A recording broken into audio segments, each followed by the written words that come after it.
Meanwhile, in Japan, the government of Yoshihide Suga is reinforcing the country's military might. It has proposed a record $51.7 billion defense budget.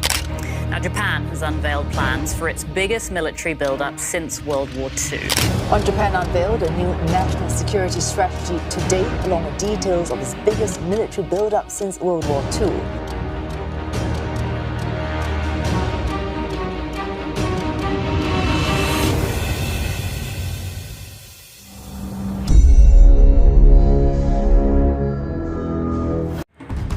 Noong December 2022, tinaasan ng Japan ang kanilang military budget hanggang sa mahigit 26% kung saan ito ang kanilang pinakamalaking budget increase simula ng World War II. Ngayong taon mga idol, gumastos ang Japan ng nasa 6.8 trillion yen o katumbas ng $55 million sa kanilang military. Samantala si Prime Minister Kishida ay nais pang mas malaki ang budget nila dito. Gusto ng Prime Minister ng Japan na dublihin ang kanilang military spending hanggang sa 2% ng kanilang GDP by 2027. Umaabot ito na sa tinatayang $73 billion base sa pagtatala mga idol. Ang plano nito ng Japan ang maglalagay sa kanila sa pisto. Ang Japan mga idol at pumapangatlo sa mga bansa na mayroong pinakamalaking ginagastos sa kanilang military sa buong mundo. Simula noon World War II mga idol, ang Japan ay mayroon lamang mga military at armas bilang depensa sa kanilang bansa. At wala silang kakayahang gumawa ng anumang mga pag-upinsa, subalit ngayon mga idol ay nais mag-develop ang bansang ito na tinatawag nila na counter-strike capability. Nais ng Japan mga idol ang kanilang military ay mayroong kakayahan makipagdigmaan. Kaya nilakihan nila ang kanilang budget dahil gusto nilang makabili ng marami pang mga barkong pangdigma. Ilan sa nais nilang bilhin mga idol ay ang mga aircraft, maraming bala, drones at hypersonic missile. Maliban dyan mga idol, nagde-develop na rin ang Japan ng 6th generation fighter jet kasama na ang UK at Italy. At take note mga idol, ang 6th generation ng jet fighter ay pinakamahusay na eroplanong pandigma sa buong mundo. Kumuha na rin ng Japan ng mga napakaraming drone kagaya ng torpedoes drone. Kaya naman mga idol, mapapansin natin ang bansang Japan ay gumagastos ng bilyong-bilyong dollar para i-upgrade ang kanilang mga military. Pero ang tanong mga idol, bakit nga ba ginagawa ito ng Japan? Ano nga ba talaga ang kanilang dahilan at talagang naghahanda nga sila sa isa pang malaking digmaan? Bago tayo magpatuloy mga idol, madalas nagkakaroon ng restriction ang ating mga video, lalo na sa ganitong mga topic.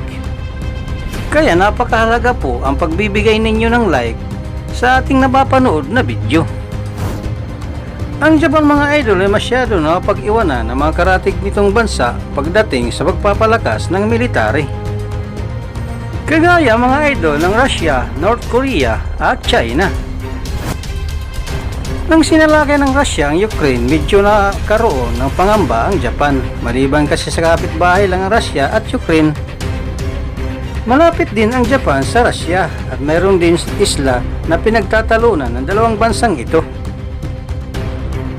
Ang Russia at Japan mga idol ay matagal na rin pinag-aagawan ng parehong inaangkin ang isla na Kuril Island.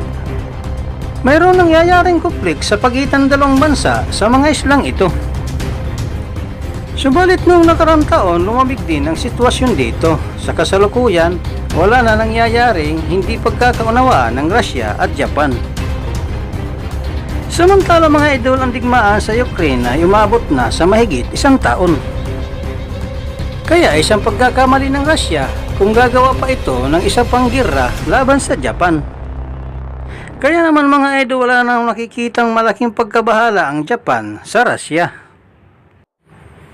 Kung sa ngayon mga idol ay walang bantang nakikita ng Japan sa Russia, ngunit isang kapitbahay nito sa North Korea ay talaga naman nabubulabog sila ng husto. Kahit siguro ikaw idol, kung mayroon kang maririnig ng katagang North Korea, ang pumapasok agad sa isip mo ay ang kanilang nuclear na mga armas. Ang North Korea ay ilang bisis na nagpalipad ng mga missile na dumadaan sa ibabaw ng Japan. Na siya naman ikinatakot ng mga Hapon. Alam kasi nila mga idol na ang kaya gawin ng mga malalaking armas at malalakas na missile na ito na nagtataglay ng nuclear warhead. Ayon sa pag-aanalisa mga idol, ang North Korea ay mayroon ngayon nasa 4 na po nuclear weapon. At bagamat malayo na malayo ito sa bilang ng mahigit 5,000 na warhead ng tinataglay ng Amerika, ngunit ang 4 na po na nuclear na armas na ito ay kayang-kayang alisin sa mapa ang Japan. Ang mga nuclear na armas ng North Korea mga idol ay isa sa mga dahilan kung bakit gumagasto ng Japan ng pinakamalaking halaga sa kanilang military upang makagawa mga idol ng counter-strike capability. Kung magkakaroon mga idol ang Japan ng sariling hypersonic missile, panigurado magdadalawang isip na itong si Kim Un-jun na atakihin ang kanilang bansa. Ngayon mga idol, maliban sa North Korea na lagi nagpapabida sa kanilang mga nuclear armas, isa pang kapitbahay ng bansa ng Japan na talagang dahilan kung bakit sila nagpapalakas ng pwersa ay ang China. Ang China mga idol ang pinakamalaking banta sa security ng Japan. Itinuturing ito ng mga Hapon bilang kanilang pinakamalaking hamon sa pag-secure sa kapayapaan ng katatagan ng Japan. Ngayong taon mga idol ang napakalaki rin ng military budget ng China. Umaabot ito ng halos $30 billion. Samantala ang bilang ng kanilang kasandaluhan ay 4 na doble rin kung ikukumpara natin sa Japan. Ang malaking tanong ngayon mga idol ay posible nga ba na magkaroon ng pag-atake ang China sa Japan? At kung posible nga, ano naman ang kanilang dahilan? Ang Japan mga idol ay nasa delikadong sitwasyon ngayon dahil sa tensyon ng China at Taiwan. Nais kunin ng China ang Taiwan mga idol at isama ito sa mga lupain na nasasakupan ng People of Republic of China. At matatandaan na dati na sinabi ni Xi Jinping na kung hindi nila makukuha mga idol ang Taiwan sa isang mapayapang pamamaraan, gagamitan nila ito ng isang marahas na military na pagsalakay. Batid nating lahat mga idol na talagang gustong sakupin ng China ang Taiwan sa pamamagitan ng kanilang ginagawang military drills. At palagi ang pagpapadala ng mga barkong pandigma at combat aircraft sa border ng Taiwan. Katunayan mga idol noong 2022 nakapagpadala ang China ng nasa 1,727 na mga aircraft sa taas ng Taiwan Strait. Ang ginagawa ngayon ng China ay walang duda na nakakaalarma sa Taiwan at ganoon din sa Japan. Dahil mga idol ay nasa mahigit 1,000 miles ang layo ng Tokyo sa Taipei, ang isla naman na nasakupan ng Japan ay kung tawagin ay Southwest Island ay napakalapit lang sa mainland ng Taiwan. Ang mga isla na ito mga idol ng Japan ay nasa tinatawag na strategy location. Kaya naman ang mga islang ito ay nilagyan ng mga Hapon ng maraming mga base militar.